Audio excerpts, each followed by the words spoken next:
Mensagens que edificam, ministradas pelo pastor Sidney Ferreira.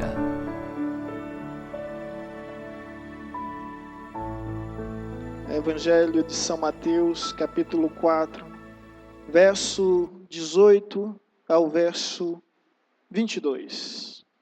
Seremos sucinto e objetivo, tendo em vista que o horário já está um pouco avançado, e para sermos precisos, peço então um pouco da vossa atenção nessa hora, disposição da palavra de Deus. Mateus capítulo 4, versículo 18 ao versículo 22. Os irmãos encontraram? Posso ouvir um amém? A epígrafe desse texto, a frase, geralmente em negrito, acima da narrativa bíblica, chama-se a vocação dos discípulos. E o texto começa a nos dizer o seguinte: E Jesus, andando junto ao mar da Galileia, viu a dois irmãos, Simão, chamado Pedro, e André, os quais lançavam as redes ao mar, porque eram pescadores. E disse-lhes: Vinde após mim, e eu vos farei pescadores de homens. Então ele, deixando logo as redes, seguiram-no, e adiante-se dali, viu outros dois irmãos, Tiago, filho de Zebedeu, e João, seu irmão, num barco com seu pai Zebedeu, consertando as redes, e chamou-os. Eles, deixando imediatamente o barco e seu pai, seguiram-no. Pai, nós te rendemos graça por esta palavra, ministra em nossos corações, ilumina o nosso entendimento para que venhamos crescer na graça e no conhecimento do teu Santo Espírito. Essa é a nossa oração, em o nome de Jesus, e todo o povo de Deus diz: Amém. Gente, vamos ler junto o versículo 19. Vamos acompanhar a tradução da projeção. Disse-lhes: Vinde após mim, e eu vos farei pescadores de homens. E eu vos farei. Essa é a nossa vocação. Sermos pescadores de homens. Para isso fomos chamados como igreja. E nosso exemplo principal é Jesus. Nunca houve um pescador de homem maior que Jesus. É impressionante as habilidades que ele teve para convencer, conquistar, até mesmo converter milhares de pessoas que vinham provenientes de diversas regiões, culturas diversas, atravessaram o mar Mediterrâneo para ouvir Jesus. Outros, por vezes, atravessavam o deserto, subiam nos montes para ouvir Jesus, o maior pescador de homens que já existiam. E é impressionante que Jesus não fazia acepção. O pescador não deve fazer acepção. E Jesus pescava ricos e pobres. Ele pescava cultos e leigos, judeus, gentios. Pescava religiosos, profanos, livres e escravos, homens e mulheres. Em todo o tempo, Jesus estava lançando as redes e declarando: Vinde após mim todos. Aqueles que se encontram cansados, exaustos, venham até mim, porque eu vos aliviarei. O meu jugo é suave, o meu fardo é leve. O convite era para todos, não se limitava a uma classe, não se limitava a um povo específico. Mas o evangelho é inclusivo, o evangelho é da inclusão e não da exclusão. E esse Jesus, ele vai à procura dos seus discípulos. E se você analisar bem o texto, ele não anda entre as grandes catedrais da sua época, entre as grandes universidades. Ele não procura o templo, não procura o cenáculo do templo, não procura as sinagogas, nem os palácios reais que lá existiam.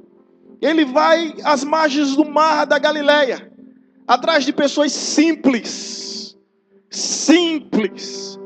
pessoas sem amarras, sem vícios, sem manhas, que tanto temos essa tendência a herdarmos sabe, não deixarmos de modo algum, sermos inflexíveis à mudança. Quer queira, quer não, toda ruptura, ela causa esse constrangimento.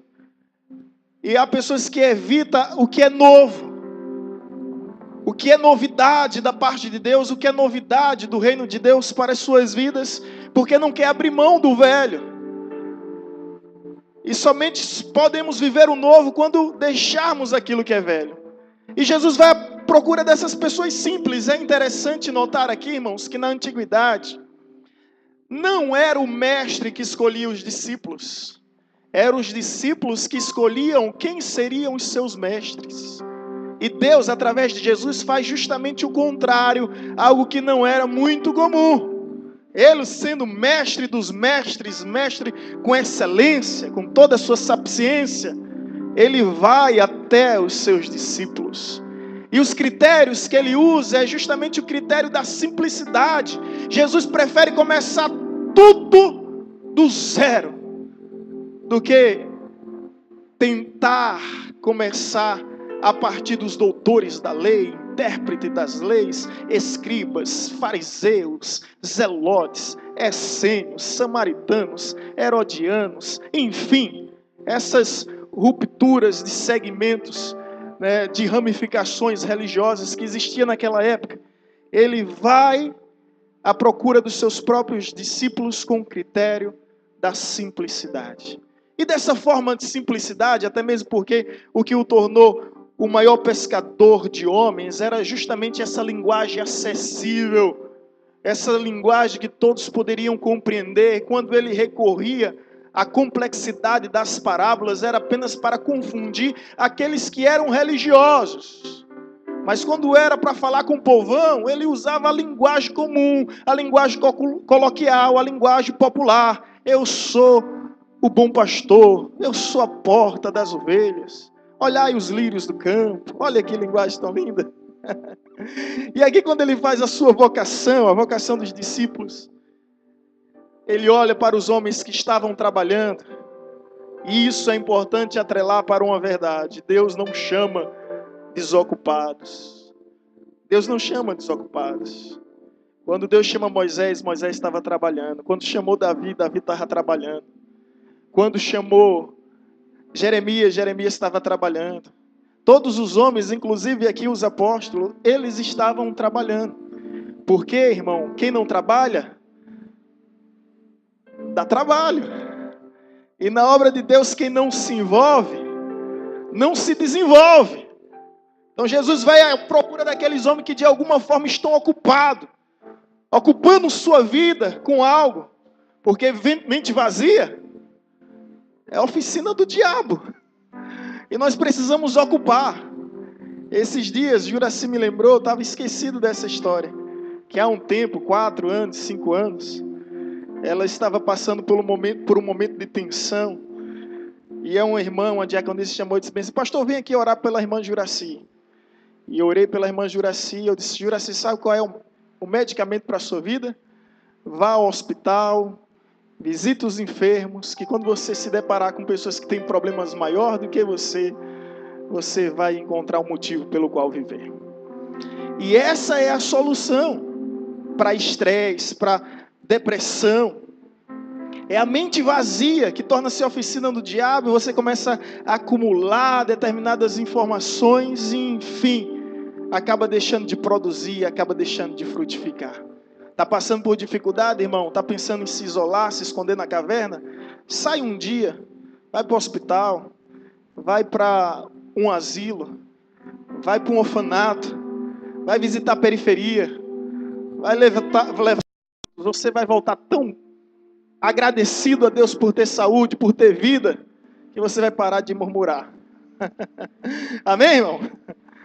Amém?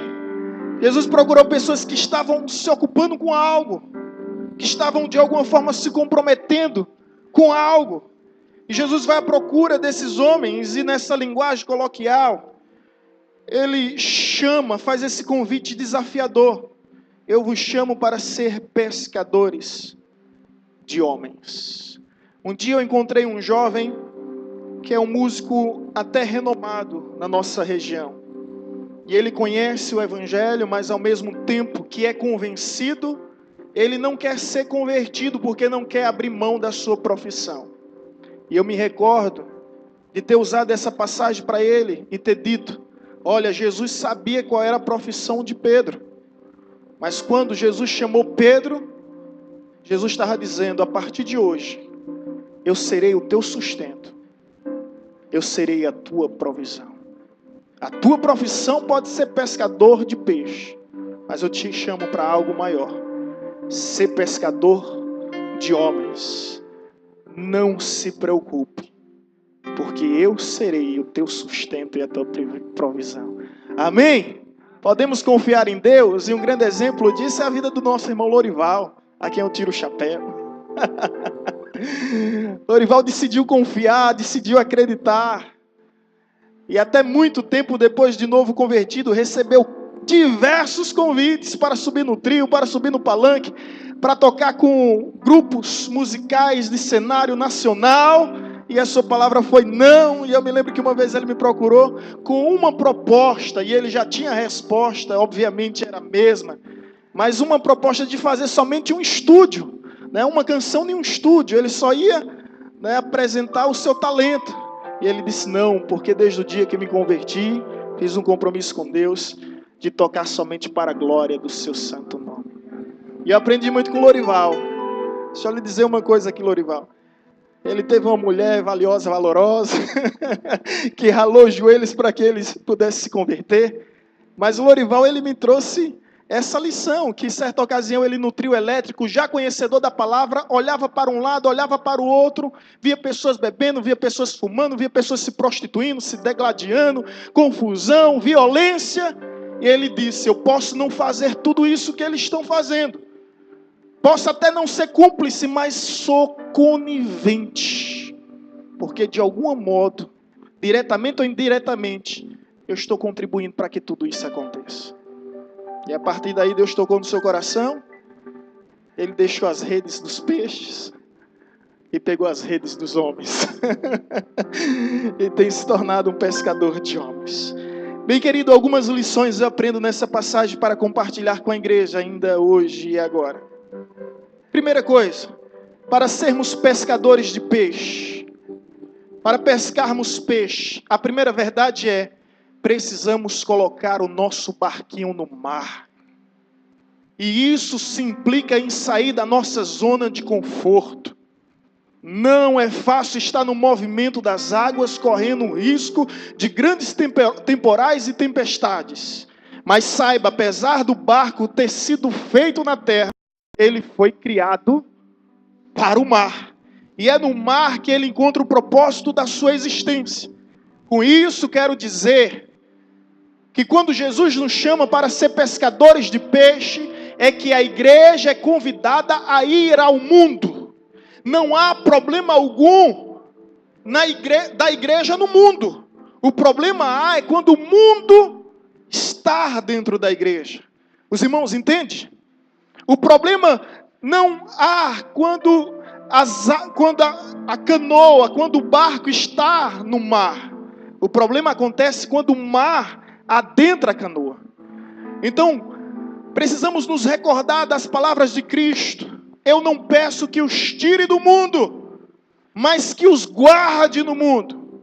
Infelizmente, a religiosidade tende a nos prender a quatro paredes. E a nossa visão fica limitada somente a esse espaço. Esquecemos que a luz brilha na escuridão. E que nós somos a luz desse mundo, e que nós somos o sal da terra. Não somos luz dos luz, não somos mundo do mundo, somos luz do mundo. Não somos sal do sal, nem terra da terra. Nós somos sal da terra. Amém? Então a luz vai resplandecer e a sua glória será maior, enquanto mais escuro e obscuro for o seu ambiente. Foi certa ocasião, uma irmã pediu oração a mim, pastor, ore por mim, porque eu preciso mudar desse setor na polícia onde eu estou sendo perseguida, estou passando por dificuldades, e eu sou a única crente naquela sala, naquele setor. E eu disse: irmã, vamos orar agora, Senhor, faz com que ela permaneça no mesmo lugar e possa resplandecer a tua glória perante todos esses que estão ao redor dessa serva. Quando eu olho para ela com aquele olhar, sabe, esbugalhado, e eu disse: o que foi, irmã? Ela disse: o senhor orou ao contrário. Eu disse: é exatamente isso, minha irmã. Deus te colocou lá porque tem um propósito na sua vida e tem um propósito na vida dessas pessoas. Se você é luz, brilhe em nome de Jesus. Pergunta ao seu irmão: se você é luz, você é luz? Você é luz? Então brilhe em nome de Jesus. Até rimar rimou, ó. Se você é luz, então brilhe em nome de Jesus. A igreja foi chamada, convocada, criada para brilhar no mundo. Porque é fácil ser cristão aqui, é fácil ser crente aqui, difícil é ser crente no mundo. E sabe uma coisa que eu já comentei algumas vezes aqui, que foi ruim para mim, essa experiência? Foi que quando eu me converti, me ensinaram a ser um alienígena. Foi. Só olha, acabe com todas as suas amizades, deixe todos os seus vínculos, deixe tudo. E sabe qual é o trágico nessa história toda? É que eu não consegui ganhar ninguém para Jesus. E se você perguntar por que você não conseguiu ganhar ninguém para Jesus nos meus primeiros dias de novo convertido e nos primeiros meses, não, porque eu rompi com todos os vínculos. E comecei a ser visto como um crente chato, como um crente antiquado, sabe? E perdi os vínculos e amizades que tinha por uma má informação. A igreja está no mundo.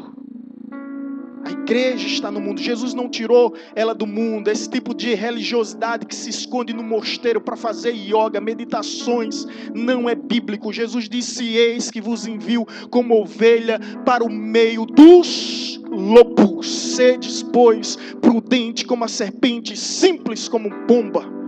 Simples como a pomba e prudente como a serpente é o que nós devemos ser. Depois eu vim entender que aquilo não era evangélico. Comecei a me relacionar com as pessoas. E a partir daí, criando um vínculo, ganhando as pessoas primeiro para mim, para depois ganhá-las para Cristo Jesus. É que eu comecei a ser um pescador de homens. Mas isso demorou. Não foi fácil. Aí as pessoas pegam o Salmo 1, faz uma deturpação, que diz: bem-aventurado o homem que não anda no conselho dos ímpios, não se detém no caminho dos pecadores e não se assenta na roda dos escarnecedores. Escarnecedores. Ainda hoje eu não me assento nas rodas dos escarnecedores, de pessoas que vêm escarnecer de Cristo, do Evangelho, da Palavra de Deus. Eu não me assento nesses lugares. No entanto, e nem me detenho no caminho dos pecadores. Agora, conversar com pecadores, falar com pecadores, ensinar a pecadores: ei, olha para mim, foi a coisa que Jesus mais fez. Ele entrou na casa de Levi e os discípulos ficaram escandalizados. Ele entrou na casa de Zaqueu e os religiosos se sentiram inflamados. Ele parou para defender uma mulher do adultério e deixou de se alimentar para falar com outra mulher, que é a mulher do poço, da fonte de Samaria, uma samaritana. Então, se você for analisar comigo, nós precisamos criar esse vínculo, porque a igreja não foi feita para ficar entre quatro paredes. Nós somos chamados para sermos testemunhas: Jerusalém, Judeia, Samaria, até os confins da terra. Amém, irmãos? Precisamos sair dessa zona de conforto. Se quisermos ser pescadores de peixe, temos que colocar o barquinho no mar. E chegou a hora da evangelizadora colocar o barquinho no mar e começar a navegar nesse oceano, na certeza que o nosso capitão está com a mão no timão e não haverá tempestade que possa nos naufragar. O caminho não será fácil, mas com certeza será seguro. Será seguro porque existem pescas maravilhosas para nós. Amém? Segunda lição: colocar o barquinho no mar não é suficiente. Para sermos pescadores de peixe, temos que pegar as redes e lançá-la nas águas. E eu pergunto, será que nós estamos dispostos a isso? Lançar as redes nas águas. Certa feita eu ouvi o testemunho de um camarada que foi um soldado enganjado no exército. E depois de 6 ou 7 anos, não me recordo bem, ele chegou ao seu dia de formatura, o dia que ele precisou sair do exército. E quando ele foi dar o testemunho na igreja, ele com muita empolgação e motivação, ele disse: irmãos, eu passei 7 anos naquele lugar. E para a glória de Deus, irmãos, nunca ninguém descobriu que eu era crente. Meu Deus do céu. Esse era o agente secreto de Jeová. E Deus precisa de agente secreto. Para a glória de Deus, irmão, nunca ninguém descobriu. Tem crente assim. A pessoa, você está no local de trabalho, na escola, na faculdade, na universidade, enfim. Depois de meses, anos, as pessoas vêm descobrir que você é crente. E chegaram a essa conclusão, não por causa das suas palavras, nem comportamento, nem testemunho, mas por causa de comentários de outros. Por que isso? Porque ainda não aprendemos a ser pescadores de homens. Para sermos pescadores de homens, irmãos, temos que ir à procura das pessoas que estão perdidas, as pessoas que estão perecendo. E esse é o único motivo pelo qual Jesus ainda não veio. A Bíblia diz: não julgue a sua promessa tardia, ele é apenas longânimo, esperando que todos se convertam e que ninguém pereça.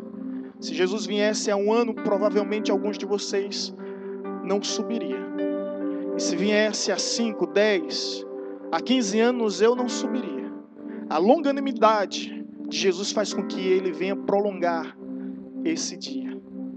Porque essas cadeiras vazias, elas nunca poderão sair daqui e ir à procura de pessoas. Mas você, eu, sim. Nós somos chamados para ser pescadores de homens. Lançar a rede requer estratégia, requer conhecimento, requer habilidade do tempo, do local, da localização, do espaço. Lançar rede requer esse sacrifício. E eu não sei quantos de vocês estão dispostos hoje a mudar a história da nossa cidade, a mudar a história do nosso município, lançando redes. Lançando redes. Lançar redes pode ser a entrega de um folheto, pode ser a entrega de um pão diário, pode ser a entrega de um livro, pode ser de um presente de CD, enfim, tem várias formas de lançar a rede, mas nós não podemos ficar esperando que os peixes pulem no barco, porque isso não vai acontecer. Não são os peixes que pulam no barco.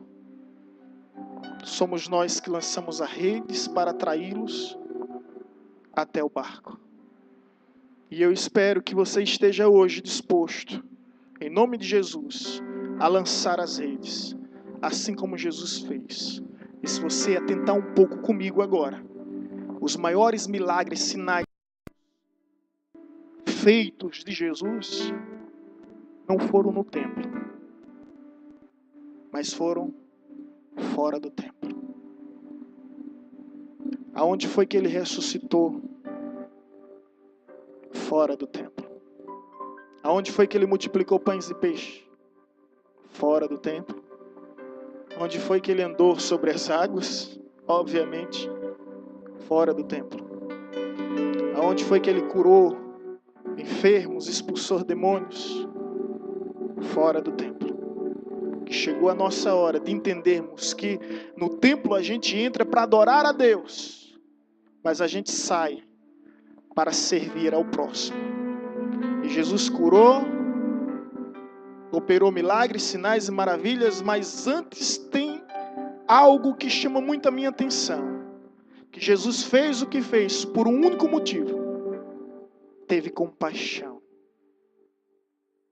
Este povo é como ovelha que não tem pastor, e se compadeceu da situação, da realidade de cada um.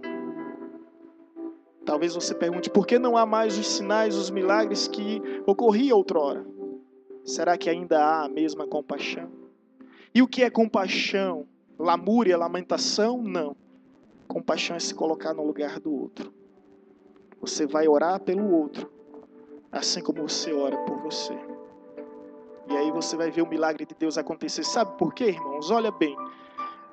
Quando Jó perdeu tudo, exceto sua fé, eu imagino, permita-me assim especular e parafrasear.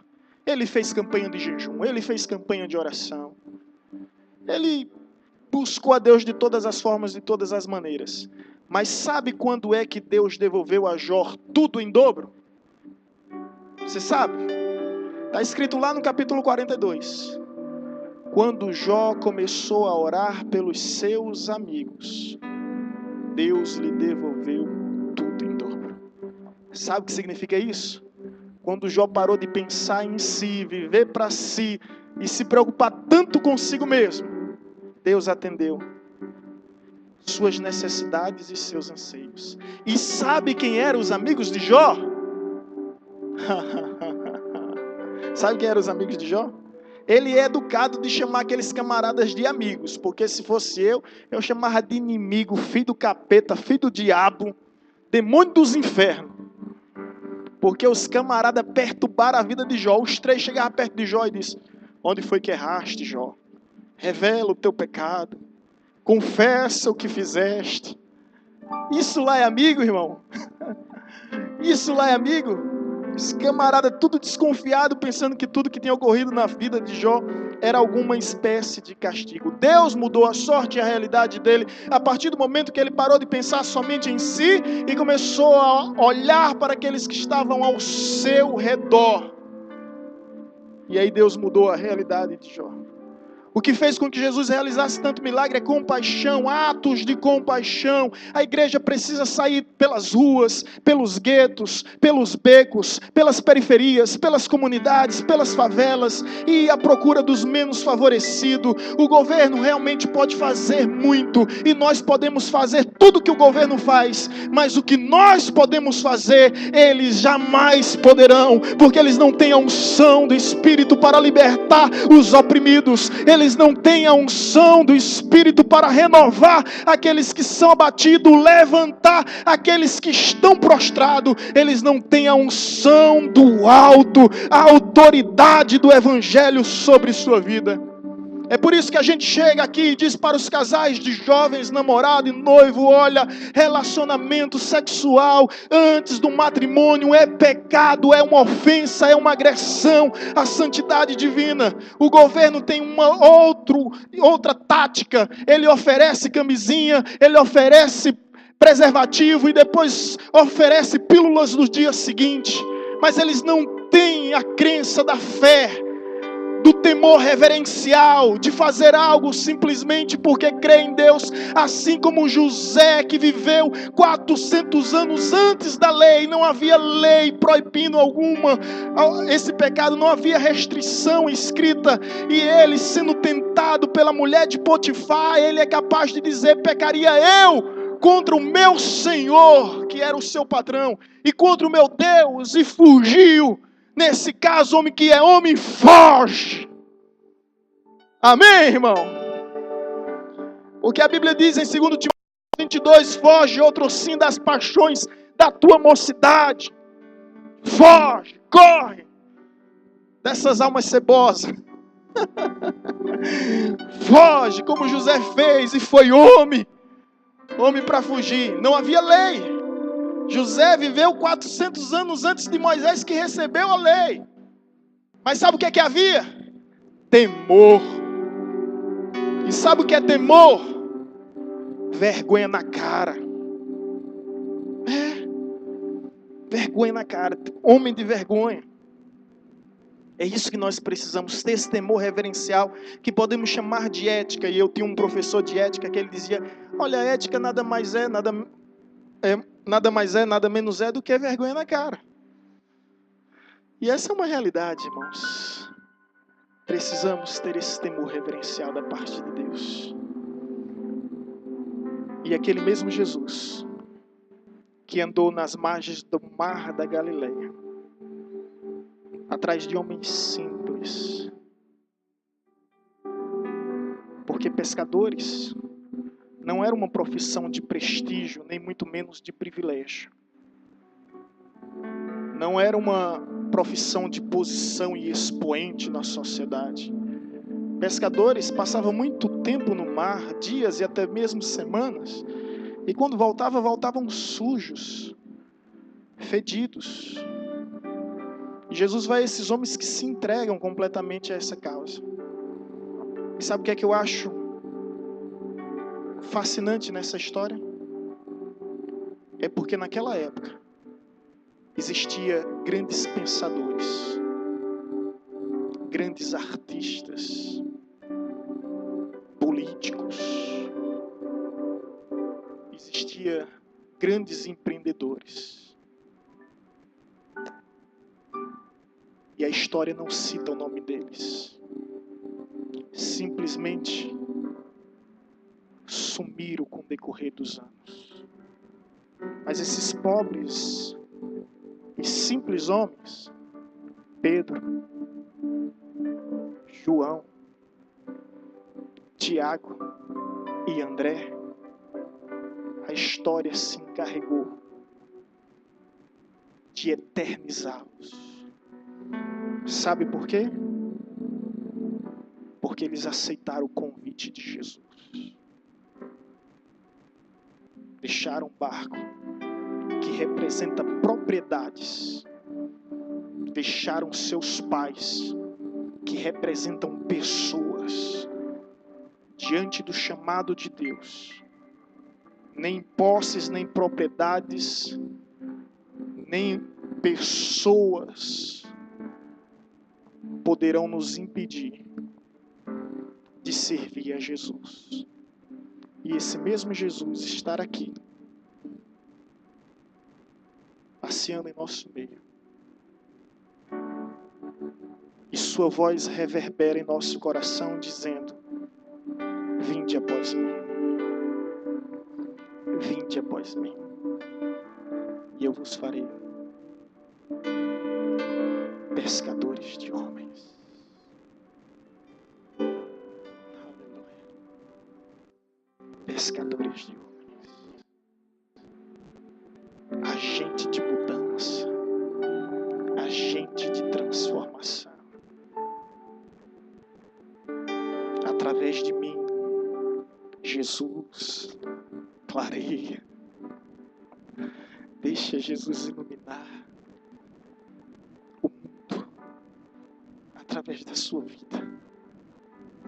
Deus te escolheu para mudar a história da tua casa, do teu lar, da tua família, do teu setor de trabalho, mudar a história da tua cidade, mudar e marcar a geração da qual você vive, não simplesmente passar pela história que todos passam, mas mudar e marcar a história do seu tempo. Só há uma forma: fazendo história. Para isso, deixe o barco, deixe as redes, porque Jesus te chamou para ser pescadores de homens. Nesse caso, pessoas e posses que te impedem de servir integralmente a Deus, deixe-as. Vinde após mim, é o que Jesus disse. Imediatamente eles obedeceram e se tornaram grandes homens, e suas histórias estão escritas no livro sagrado e em diversos livros e em diversos devocionais escritos ao longo dos anos, como exemplos de homens que mudaram a realidade da qual viveram. Esse é o nosso chamado. Essa é a nossa vocação.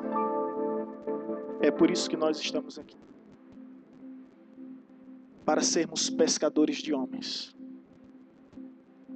Para povoarmos os céus e esvaziarmos o inferno. Está disposto, juntamente comigo, todos nós, unidos em um só espírito, lançar o barquinho da evangelizadora no mar, colocar a igreja no mundo,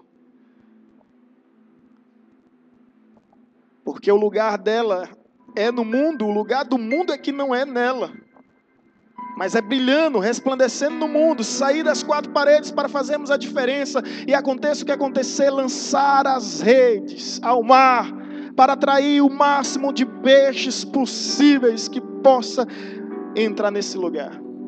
É por isso que me chamaram de louco quando começamos essa reforma da construção, porque a igreja estava construída, né? E essa reforma acabou destruindo aquilo que estava construindo. Mas isso tem se tornado cada dia possível. Sabe por quê? Porque para cada louco Deus envia um povo mais louco ainda. Eu não estou sozinho nessa história. E nós estamos colocando nosso barco ao mar, na certeza que muitos peixes vamos pescar, muitos homens vamos pescar para a glória de Deus. E a nossa oração é essa. É que onde adorarmos a Deus possa estar multidões e multidões de pessoas transformadas, de lares restaurados e de vidas mudadas para a glória de Deus.